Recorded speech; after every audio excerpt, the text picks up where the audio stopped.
The uh the relationships in this movie unfold at a brisk pace. So I wanted to playfully ask you all, what do you consider to be too fast in a relationship?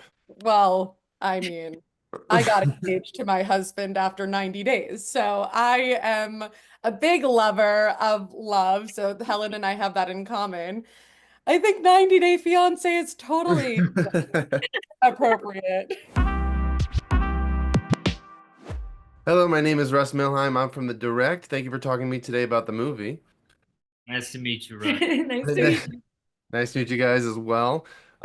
Congratulations on the film. Just my first question was kind of when you three first read the script, what were your immediate thoughts and kind of how did it initially affect you? I think Gabby's got to start with that one actually, because Gabby, you go When first. I first read the book in 2016, I first of all devoured it in 2 hours, and I was so determined to bring this to the big screen. I fell in love with every single character. I saw myself in every single character, and I felt like this was a story that we needed as a society, as a reminder of what a cosmic connection really can be like and what it can do to a person to take a risk and take a chance, and what it's like to have a supportive best friend and a crazy loving family. And then thinking about who to direct it, it was kind of easy. Julia Stiles, dream. And then I worked with Julia, and she sent me the script after we had wrapped and was like, I'd love for you to read it. Think about being Charlotte. She's like, I'd love to make a movie with you where people can see you the way that I've gotten to know you, because I feel like people have never seen you in a movie like this. So I was really touched by that. And I really love the messages of the movie and the messages of hope, the messages of, really jumping head first and being open to love no matter what the outcome. And coping with ghosting, on a more common note. But I really just loved the movie and the script and devoured the book in like 2 hours, and it was like a no-brainer for me. Yeah. Yeah, as an actor, I'm always looking for arcs, the character arc, and this was a very obvious kind of character arc of this um, young man whose life is deteriorating, and he goes on this journey, and it's tragic. It's not tragic per se because of the ending, but I think it's tragic because he finds this connection that I think only happens to us once or maybe a couple of times in our lives, but he doesn't have much time to enjoy it, and he's trying to make the most of it, but under these horrible circumstances. And so I wanted to go through that journey. I fell in love with the character. I fell in love with the story, and even from a physical aspect as well. I shaved my head for this role. I got to try to lose a bit of weight in the little time that I had from the beginning of the film to the end. So it ticked a lot of boxes for me. And then also getting to work with Isabelle, Gabby, and Julia. I love working with titans of industry, and Julia Stiles is definitely that. She's done so many films like this in her career, so there was no better person to learn from, especially because I have done a few romantic films back to back to back, and she's like the queen of those kinds of films. So I'm like, I want to learn from her. So yeah, it was a no-brainer. For you guys, when were bringing these characters to life, what did you add to the characters that maybe wasn't initially on, the page, whether that be just small little quirks or traits or whatever? I think that's the beauty of casting, actually, is like when a director and a casting director put together who they want involved. You're looking at a character on a page, but every person has their own kind of essence to them that they bring into that character. And I felt like with Charlotte, when I was reading it and as a script and as a book, I was like, personally in my own life, I'm a very like type A, I know what I want type of person. Like, how am I going to play somebody that's kind of lost? And I was like, but what if she doesn't think that she is? Like, she doesn't think that she's lost. Like, she thinks she has a direction. It's just everyone around her just can't see it. And maybe she can't see it either, but like, she's defensive about it. And so I think I was able to play with certain parts of myself within it. And I think that's like my favorite part about acting is you find things that are very different from you in these characters. And then you can kind of play with certain aspects of yourself within them. You can remove certain parts of yourself. And then very often I leave a role and I take things with me. And there are definitely things that I brought with me from Charlotte. And then you play off of one another and you discover new things in that playing. You Like know, you chemistries, you know?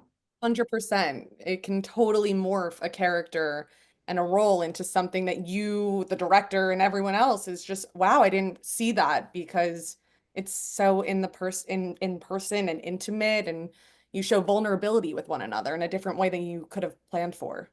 I totally didn't expect that Gabby and I were gonna fall in love, madly in love, and that we. Madly, I mean, madly and but deeply. I was like, this is best friend chemistry is almost like we spent so much time together every single day. We were working on all of these really deep scenes, and we got to talk and get to know each other, and that's where I felt like Charlotte and Adam had this like deep connection because by the end we could talk about anything. It was like so easy to be around you and be in scenes with you.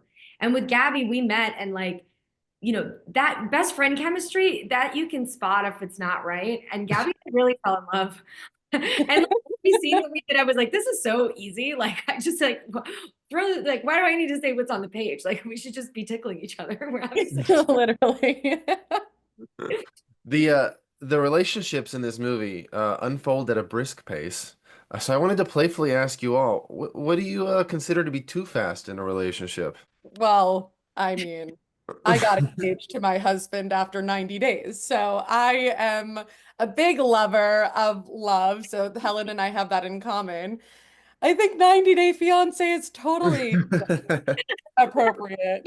Didn't know that, by the way. That's so perfect for Helen. I know. I maybe it was like a little method acting going on, unbeknownst to me. No, I'm kidding. But I believe that when you know, you know. And I knew with my husband, and I think that Helen knows with Roddy, and I think Charlotte knows with Adam, and Adam knows with Charlotte right away. Yeah, I think we've all had those moments, even if it doesn't turn into a relationship where you lay eyes on someone and there's an immediate spark. There's an immediate connection. You make eye contact and there's just something there.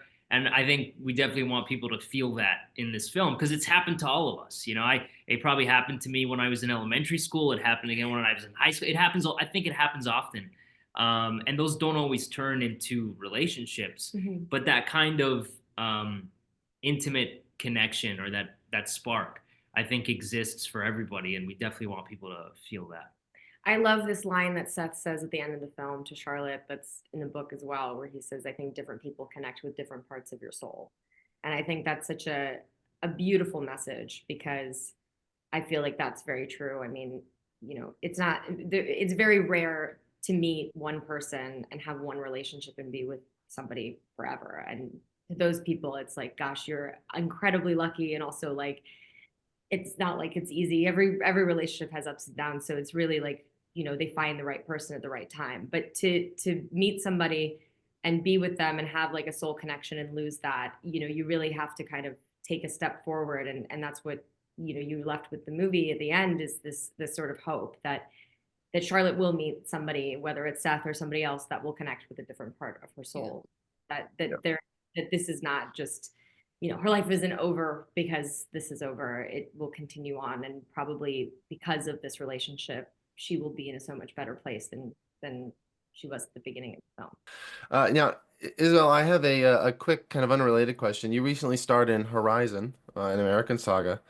I just wanted to know, do you know when fans might be able to see Chapter 2 finally, and if Chapter 3 is still happening as planned? I know things are still cooking on the Costner end. Last I heard, there's definitely some rumbling. The horses are getting their saddles back on, no pun intended. But I don't have any news that I can actually share. But it is coming very soon, and I'm just really grateful we could premiere the movie in Venice and people got to see it. But it's really exciting that the continuation of the part 2 that people are going to get to see it. So I'm very excited. Now, last question. When this movie is done and over, and what do you want audiences to really take away from it the most? Personally want people to come see it and, let a little bit out from their experiences. I think we've all been touched by cancer, and, cancer is a part of this film.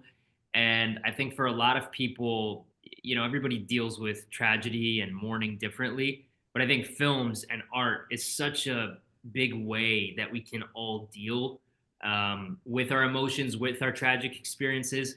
And that's something that sometimes big blockbuster action films don't give you. You really need this kind of film to go into the theater, have a good cry, and come out feeling, a little lighter. And that's something that I hope this film does for people, because cancer is such a prevalent, disease in our society, and it's touches everybody really. So, I want people to use this film to let it all out. I think this movie has so many beautiful messages about love and unconditional love, and how, we think that tomorrow is promised and that life just continues on the way that it does. But as we know, and especially in the last week, like, things can change in an instant, and you have to always be grateful for the people in your life and the people that you love. And what I love about Charlotte is that she so bravely decides for herself that, regardless of understanding what is going on with Adam and what could possibly happen, that she will be there unconditionally and love him regardless. And I feel like that's such a beautiful message to remind people of, is like, you never know. So just hold the people you love tighter and closer. And to remind people to take risks, right? We see Charlotte show resilience in this decision to live out Adam's days with him. And with that, she has this magnificent love that we get to vicariously through watching have as well.